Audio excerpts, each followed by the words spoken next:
Good afternoon, everyone, and welcome to Northallerton today. Please note that we will be live broadcast meeting and will be available to view on the Combined Authority YouTube channel. So please assure you're using your microphones when speaking. Thank you, everyone. First item 1 is apologies for absence. Are there any apologies? None. Thank you very much. Item 2, meetings of the meeting held on the 27th of January, just a couple of weeks ago. Agenda item 2 is these meetings. Are people happy with the correct record of these minutes? Yeah, happy. Yeah. Thank you, Carl. Item 3, declarations of interest. Are there any declarations of interest? Yes, Councillor Dad. Just thinking about it, the budget reports will touch, I'm sure, I don't know whether it's in the narrative or not, about St Holmes premium as a result of policy changes by North Yorkshire and indeed City of York. I've got a declarable interest, but I've had dispensation from North Yorkshire's Standards Committee to still speak and vote on it. So just in the interest of transparency, if that comes up, I don't know whether I have to declare it here or not, but I have done. Thank you very much for that, Councillor Daz. Thank you very much. Item 4 is public participation. We have received 2 public questions from Ms Gwen Swinburne today. She cannot be present here, but we will read them out on her behalf by Principal Democratic Service Officer. Thank you, Mr. Mayor. So the first question from Gwen Swinburne. In local government, a decision maker has to recuse him or herself from both discussions and decision making if they have registered an interest, as appears the case here, as the FBU-sponsored mayor gives massive extra funds to the fire service. I am concerned, given the extraordinarily large increase being handed to the fire service in one massive chunk, with promises of more mayoral flexibilities moving forward. I have observed in his register that the mayor got an undisclosed amount of money from the FBU. I saw the rationale proffered was trying to make up the frozen charge from 2012 era, and the aside referring to just 2 rural counties. There has been no discussion at all about options to spread the pain over a few years. It all looks in the circumstances as not properly evidenced or thoughtfully considered. I saw no equalities impact assessment, just 3 lines, it is not expected to impact anyone. Is this another area that the mayor has decided not to address? The quantum of immediate increase will have an immediate impact, but seemingly not relevant here. Please can you urgently advise the involvement of the mayor in these matters and how you will ensure that his relationship with the FBU has not contributed to this massive charge? Also, how the decision will be made in view of his conflict.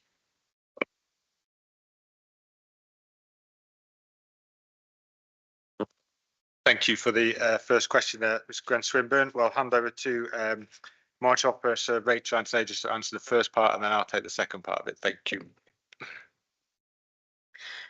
Thank you, and Ms Swinburne, thank you for that question. The rules surrounding conflicts of interest are contained in Chapter 7 excuse me, of the Localism Act 2011 and the relevant authorities' Disclosable Pecuniary Interest Regulations 2012.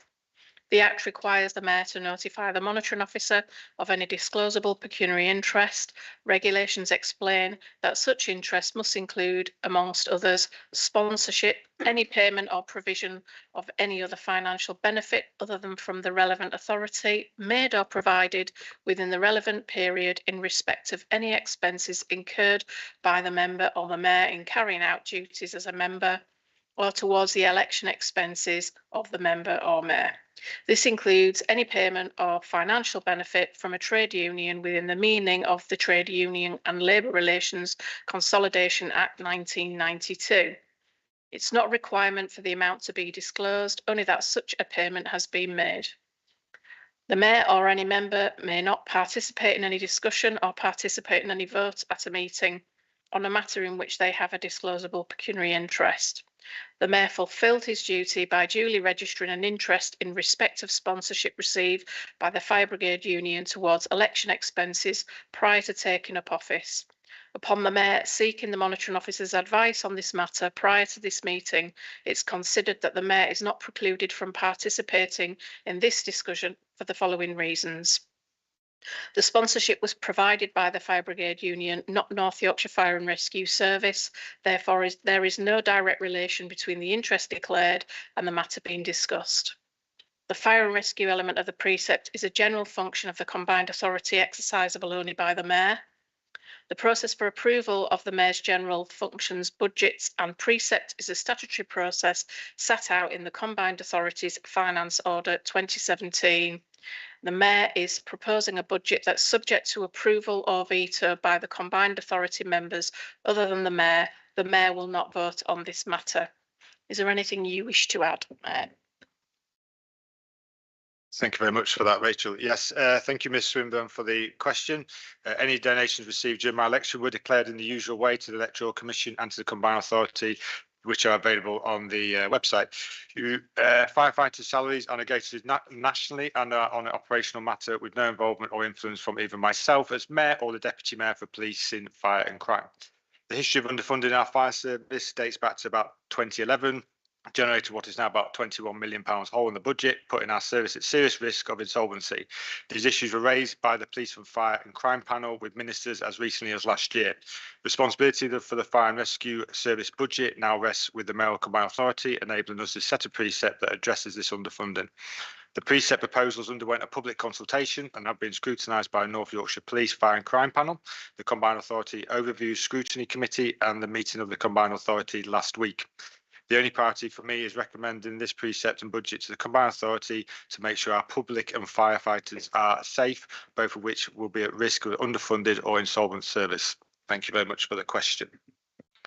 I believe we have a second question as well. Is that correct? Thank you, Mayor. So this is the second question from Ms Gwen Swinburne. I saw by default the accounts inspection has been added to the back end deep in the website. I had been looking out for the announcement. Can you confirm that you did press releases, social media and the date you installed for statutory notices on both the York and NYC public notice boards? As of today, no such notice has appeared in York, a breach that caused the statutory notice period to be restarted in York in the previous financial year. The fact I found out, despite having written multiple times about the delayed inspection process, and I found out today into the third week, is very concerning, and unless I have missed announcements and the statutory notices should be restarted in my view. Thank you. Thank you very much. I'll hand over to the Director of Resources to answer the second question. Thank you. Thank you, Chair. In response to the question, the Combined Authorities Statement of Accounts for 2003 to 2004 for the period from 20th December 2023 to 31st of March 2024 was published on the Combined Authorities website on 16th of January 2025 for public inspection in accordance with Part 5 of the Accounts and Audit Regulations 2015. We do not consider that there is a requirement to restart the inspection period. The statutory notice and all required criteria and documentation were included on the transparency page of the website alongside other statutory notices and transparency data. This is the most appropriate and identifiable place to host this material and is consistent with wider practice. There is no requirement in the regulations to place a physical notice, nor for the authority to issue press releases or dedicated social media content. However, the draft accounts and public inspection period were discussed at the public meeting of the Combined Authorities Audit and Governance Committee on 14th of January 2025. The financial statements were a separately identifiable agenda item, and in accordance with the policy, the papers for this meeting were published 1 week in advance of on the authority's website, and the content of the meeting was also streamed over the authority's YouTube social media channel. In addition, following correspondence in relation to the inspection period, the authority's monitoring officer emailed Ms Swinburne directly on 22nd of January 2025 with a link to the area of the authority's website where the statement of accounts were published. The email was sent within the first week of the inspection period, and it appears that this correspondence may have been missed. Thank you very much for answering those two questions. And once again, thank you very much for the questions. And we'll also send these responses to your questions in writing as well. Thank you very much. Item 5, York and North Yorkshire Combined Authority budgets. These will be taken in two reports, the first on the Mayor's general budget and the second on the Combined Authority budget. I'll hand over to Mike Russell again, which the papers for the budget on page 9. Thank you, Mike. Thank you, Chair. Just to clarify that there are 3 budget reports in the pack today. The first one being an overview of the budgets that are presented, which is at page 9. There are 2 budgets for presentation and approval to the combined authorities today. The first one at 5.1 in the agenda will be the Mayor's general budget, which comprises the North Yorkshire Fire and Rescue Service budget and precept, which was presented in draft to the authority on 27th of January. There have only been minor changes since then in terms of numbers. The second paper is the Combined Authority's general budgets, comprising devolved and programme funded activities of the Combined Authority, funded for a number of specific government grants. Both budgets have undertaken an appropriate process of stakeholder consultation, including scrutiny by Combined Authority members and member authorities, and have been considered by the Combined Authority's Overview and Scrutiny Committee on the 21st of January. Public consultation has also taken place with regard to the fire and rescue proposals and precepts covered by the Mayor's general budget. The fire and rescue budget and precept and proposals have also been considered by the North Yorkshire Police Fire and Crime Panel, which has confirmed support for the Mayor's budget and precept proposals. The papers do not present budget proposals for North Yorkshire Police or the functions of the Police Fire and Crime Commissioner. These budgets are separately considered by the North Yorkshire Police Fire and Crime Panel. However, I can now confirm that the mayoral proposal to increase the Mayor's proposed precept by £14, described at paragraph 4.4 of the report, was also supported by the Police Fire and Crime Panel at its meeting on the 6th of February. Are there any questions with regard to that summary report? Nope. And then I'll ask what. Did you have any questions with regard to that report? There's no, the members are asked to note that report. There's no recommendation specifically. Is this the report from the Police and Crime Panel? No, it's a report on page 9. Just my report, sorry. Apologies. Oh, right, the overarching report. Yeah. Okay, with everything. I just at some point, I didn't know Richard was coming as chair of scrutiny. I think it might be beneficial for us to have the benefit of the scrutiny that's being given to this and the views of the scrutiny committee. So I'm going to present the Mayor's general budget now, and we'll bring questions and responses onto that as well. We're now more than happy to bring in answer to talk on that, if that's okay. Yep. So the Mayor's general budget, which can be found on page 11. This budget will enable me to ensure we are delivering a financial viable fire and rescue service. In addition to being considered as the previous Combined Authority meeting last week, has been scrutinised and endorsed by both the Combined Authority Overview and Scrutiny Panel and the North Yorkshire Police, Fire and Crime Panel, both made up of councillors from the City of York and North Yorkshire Council. There's been no material changes since the budget was considered last Combined Authority meeting, and the Police Fire Crime Panel met yesterday and indicated their support for the budget, recommending no changes. I want to take this opportunity to thank those members for their vigorous scrutiny of the budget. It is an important part of the democratic process, and their insight has been invaluable in setting my first budget. Finally, ahead of moving to the vote, I would like to reiterate that I recognise this budget will raise the precept by 29%, and given these circumstances, I have not made this decision lightly. Since taking office, it was made clear to me the significant strain experienced by the Fire and Rescue Service and the potential impact on services sustainability. Do members have any questions? Please do so. Yeah, just to reiterate, we did support your raise of the budget on this matter. We debated it hard. You know, it is a considerable amount, but we were willing, because of the state of the Fire and Rescue Service, we know the vitality of that service and the need for it. There was slight disappointment. Obviously, we're losing the rural support grant. That the amount of help that you were wanting to do to that budget won't just take effect. But those were the only real comments from us, that, you know, we were fully supportive that this is necessary, unfortunately, to do and at such a level. Thank you very much for your comments. Yeah, and I say I'd just like to reiterate the amount of scrutiny that has been put through this, which is the process we want to go through, and the amount of work that hasn't just been done myself and the team this last 7 or 8 months on this, but previous work conducted by the leader of North Yorkshire Council in particular, and in raising this, and previous years of the panel who raised this as a great concern, which I think we have an opportunity to now to actually right some wrongs and draw a line in the sand and move forward and make sure that our fire and rescue service is well supported, and for the people and residents of our region, but also those working in that service. I think that's, and with the ever-changing environment that we find ourselves in York and North, it was just raised yesterday at panel, the increase of electric vehicles. We have electric vehicle fires, electric bikes, everything like this. The demand of our service is ever changing, and where we are now, it's going to be a very different picture in 5-10 years time. So it's making sure we're set up for purpose going forward. Councillor Dad. You mentioned in the response to the public question about the historic underfunding. Let me say that after taking everything into account, I'm willing to support your 29% rise, £24 increase in precept. That is a conclusion I've come to because we are where we are.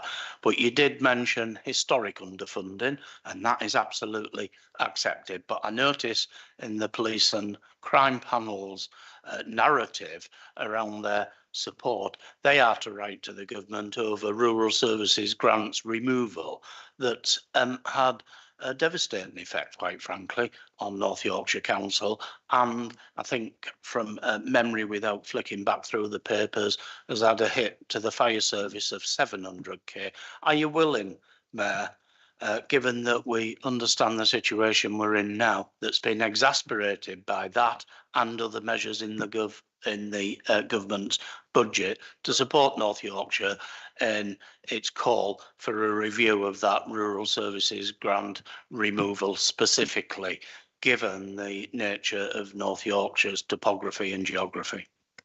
We have raised to government, particularly the long-standing long-term funding settlement that is required for our service, and the unique nature of the geography of our region and how that puts strain on our forces, our service, sorry, particularly with, the coastal element of it, the geographical makeup of it, the mass of it, the increase in population that we have coming into the region at certain times, obviously height of summer, which puts an extra strain. So we have raised that point on those areas already.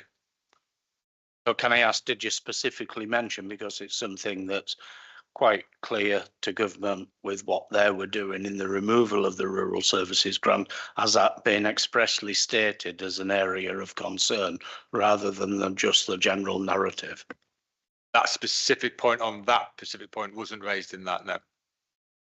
So I ask again, Mayor, without trying to push it too much, because it's entirely your decision, would you be willing to support North Yorkshire Council and the fire service now in a strong letter to government asking them to reconsider the withdrawal of that sum of money? Sorry, I didn't speak for. I think the decisions made are looking at the bigger picture of where finances are nationally, and they're in a challenging situation, and many difficult decisions have had to be made, and that's been a cause of having some funding. But our determination with this is have a long-term settlement, particularly for our fire service, to make sure the long-lasting support is there. This is going back, as we say, 13, 14 years of lots of underinvestment into our service and into our frontline services in this region. We are supporting that, and we are supporting a long-term settlement from the government, but we have to appreciate and understand that difficult decisions have been had to make by government over the last couple of years, over the last year or so, sorry, and some of those decisions will affect certain areas. But when money has been channeled more into deprived areas, that's the focus of where that funding has been going into. That's the focus of the government currently. If I may, Mr. Mayor, with all due respect, and I think we'll end up, well, we will end up supporting the budget, and I reiterate that point. But, we are looking at a spending review, and our job as members of this combined authority, and indeed members of York City Council and North Yorkshire Council, and certainly in your position as Mayor, is to further the interests of this region. And I guess, can I take it from your answer that you haven't and are not willing, therefore, to write in the strongest possible terms in terms of the withdrawal of the rural services grant? I understand, and you've reiterated the point about historic funding issues. I accept that, and the previous government, I've said it publicly before, weren't exactly favourable to North Yorkshire in many ways, but we are where we are, and this has been a devastating blow.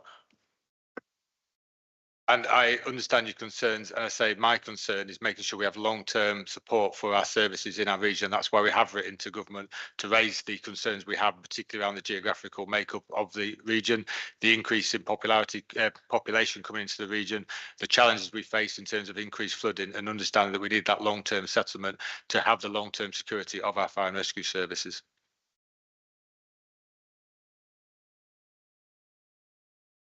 Any more questions or comments? Oh, sorry.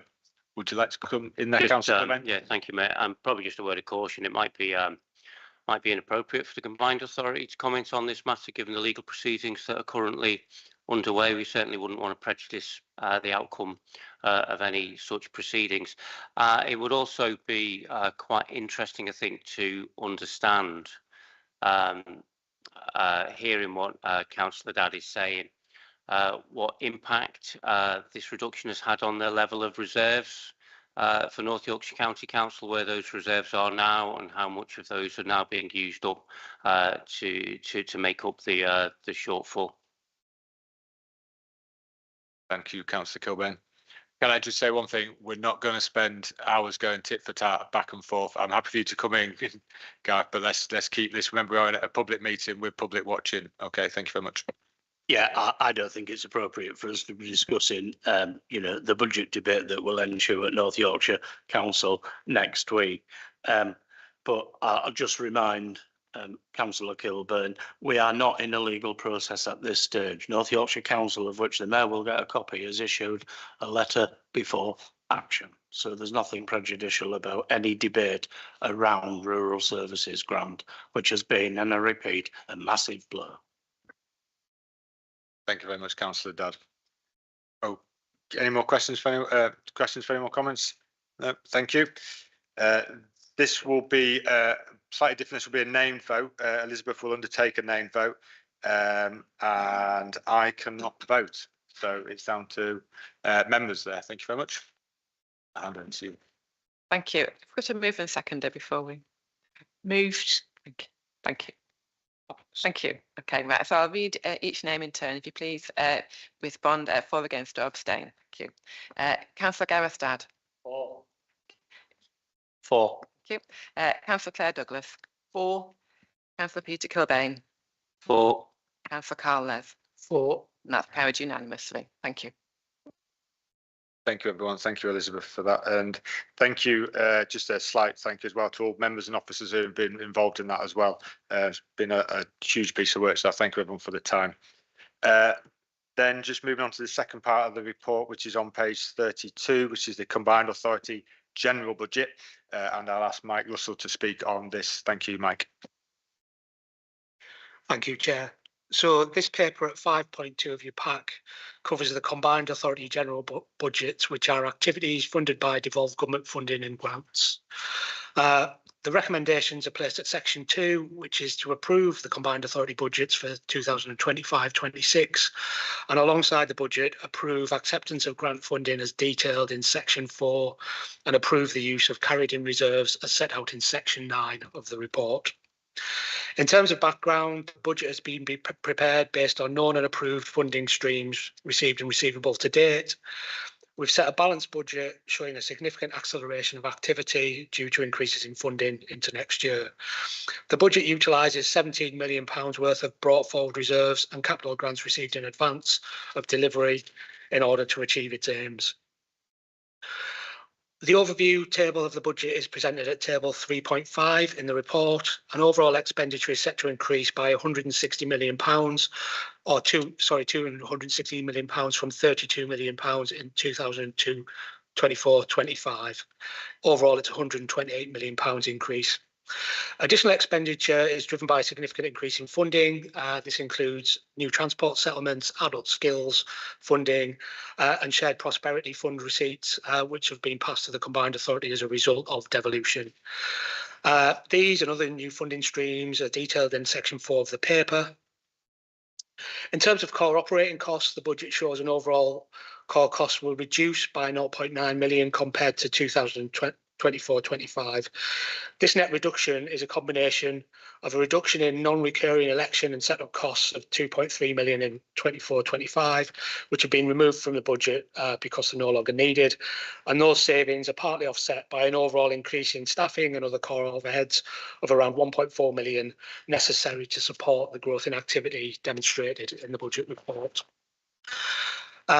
Delivery programmes are presented at section 6 and 7 of the report, split between capital and revenue. An overview of capital programmes, which account for about 107 million of the year-on-year funding increase, include a significant increase due to transport capital, which covers highways, an estimate of the allocation of local transport fund and bus service improvement plans capital grants. Other significant delivery streams include continuation of the brownfield housing programme and net zero programmes from this year into next. There's also £9 million in relation to Mayoral Investment funded programmes, which were agreed in the calls for projects launched at the Combined Authority in July 2024. There's also 2.9 million of capital delivery in relation to the Shared Prosperity Fund, which will move to the Combined Authority in 2025-26. In terms of revenue programmes, which are detailed at section 7, 53.2 million of revenue funding will be deployed in a year, of which the majority of 28.2 million relates to workforce related programmes, including the newly devolved Adult Skills Fund, a new £10 million Skills Trailblazer Fund and a £3 million fund for Connect to Work. Both of those two last funds are linked to bringing people who are far away from the workplace into work. There's also £9 million worth of transport revenue programmes, £8 million in relation to the Mayoral Investment Fund calls for project, as previously discussed, and 5.8 million of shared prosperity funding. At section 8 of the report, there's analysis that looks at commitments of Mayoral Investment Fund to date. Current commitments of 59.4 million of the fund, of the 81 million funding available through to 2028. 21.4 million of the fund is remaining to commit over the remainder of that period, and the Combined Authority will be working over the coming months to determine how those priorities will be set. At section 9, there's a summary of the Combined Authority's anticipated reserves position. It shows a commitment brought forward to reserves to support programme delivery into next year. That's covered at paragraphs 9.4.2 and 9.4.3, and as part of the recommendation, the Combined Authority are asked to approve deployment of those reserves. As you'll note, the estimated reserves by the end of the budget period are £14.5 million, leaving the Combined Authority in a healthy financial position. 2 appendices are presented to the report. It was agreed at the November Combined Authority that transport budgets would be separately presented at this point in time, and they are summarised at Appendix 1. And Appendix 2 details the revenue programme delivery by category for information. At that point, I'll hand over the report for any questions, Chair.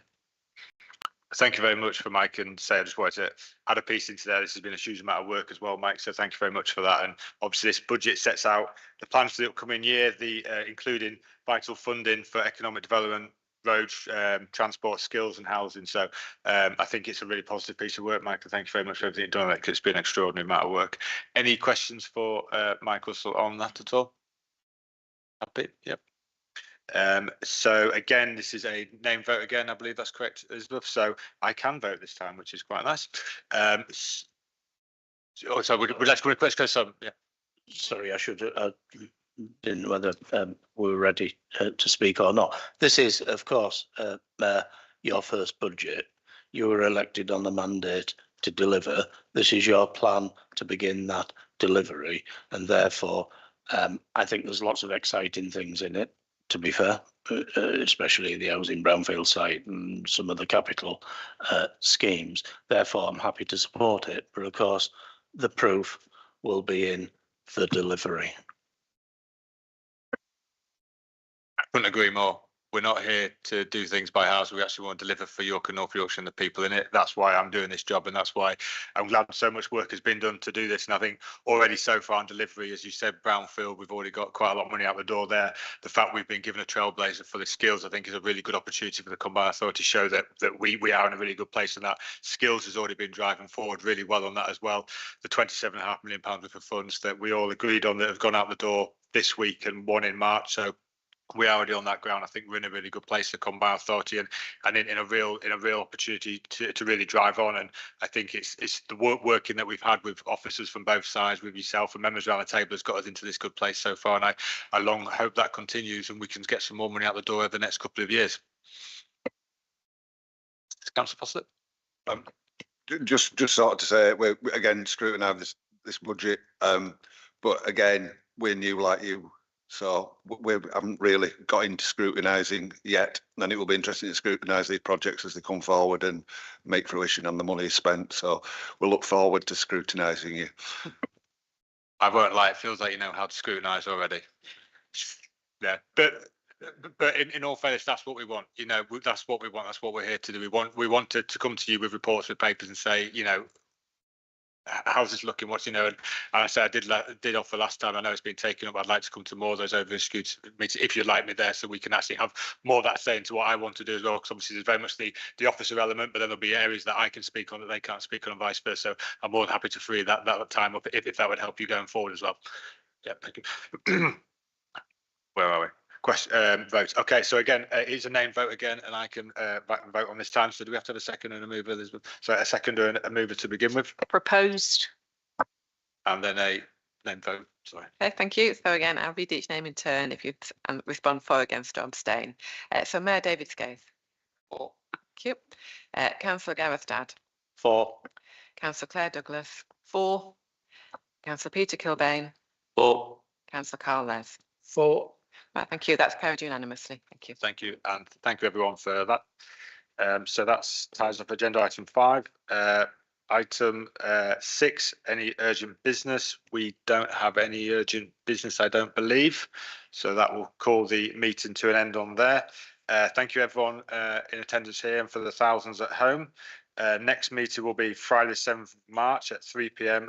Back here at North Allerton. Thank you very much and have a lovely weekend. Thank you. Thank you everyone.